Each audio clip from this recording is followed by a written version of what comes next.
पंतप्रधान नरेंद्र मोदी यांच्यावर कारवाई होईल?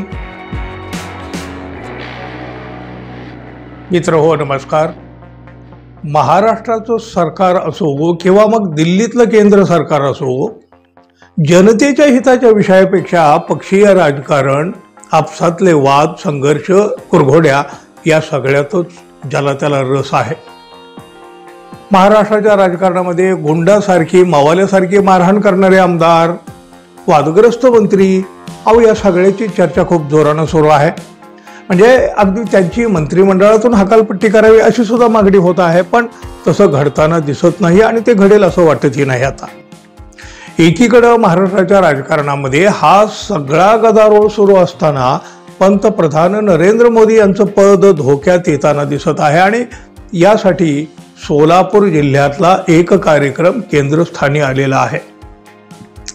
नरेंद्र मोदी यांचं पंतप्रधान पद आणि लोकसभेचे सदस्यत्वही रद्द करण्याची मोठी मागणी काँग्रेस पक्षाने केलेली आहे.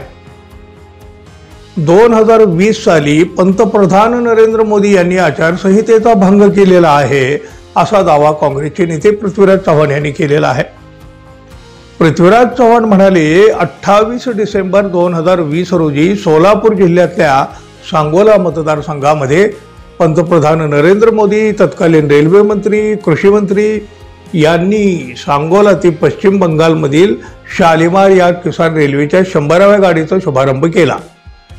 यावेळी महाराष्ट्रामध्ये ग्रामपंचायतीच्या निवडणुका आणि पश्चिम बंगालमध्ये विधानसभेच्या निवडणुका सुरू होत्या. हा कार्यक्रम देशभर टीव्हीवर प्रसारित करण्यात आलेला. या कार्यक्रमासाठी निवडणूक आयोग, त्याचबरोबर जिल्हा प्रशासन यांची कुठलीही परवानगी घेतली गेली नव्हती.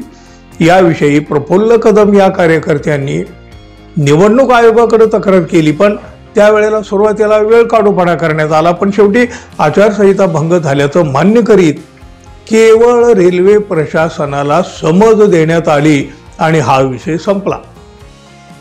या प्रकरणी सरळ कायदा धाब्यावर बसवण्यात आलेला आहे. हे स्पष्ट दिसत असताना सुद्धा नरेंद्र मोदी यांच्यावर कारवाई केली जात नाही असं पृथ्वीराज चव्हाण म्हणाले. या प्रकरणी तक्रार करणारे प्रफुल्ल कदम यांनी आचारसंहिता कशी भंग झाली याची माहिती सर्व नियम आणि कायद्यानुसारच दिलेली आहे. निवडणूक काळात मतदारावर प्रभाव पाडण्याचा हा प्रयत्न आहे. आदर्श आचारसंहितेचा उघडपणे भंग केलेला असल्यामुळं नरेंद्र मोदी यांचं लोकसभा सदस्यत्व रद्द करण्यात यावं अशी मागणी त्यांनी केलेली आहे. या प्रकरणी काँग्रेस आता उच्च न्यायालयात सुद्धा दाद मागणार आहे. कायद्यापेक्षा कुणीही मोठं नाही, मग निवडणूक आयोग मोदी यांच्यावर कारवाई का बरं करीत नाही असा प्रश्न देखील त्यांनी विचारलेला आहे.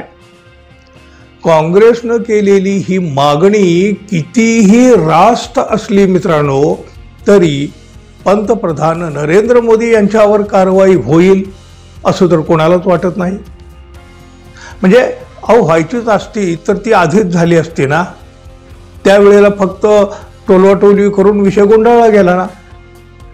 भारताच्या निवडणूक आयोगाबाबत लोक काय काय बोलतात हे आपण ऐकत असतो. काँग्रेसने केलेली ही मागणी काही मोघम स्वरूपाची नाही आहे मित्रांनो. तारीखवार, नेमकी घटना आणि पुराव्यासह त्यांनी मांडलेला आहे. पण सत्तेपुढे शहाणपण चालेल का हो? तुम्हाला काय वाटतं मित्रांनो? नरेंद्र मोदी यांचं हे पंतप्रधान पद, सदस्यत्व पद रद्द होईल? तुम्हीच सांगा. आणि आपण अजून आपल्या चॅनलला सबस्क्राईब केलं नसेल तर कृपया सबस्क्राईब करावं ही अपेक्षा आहे. धन्यवाद. पुन्हा भेटू.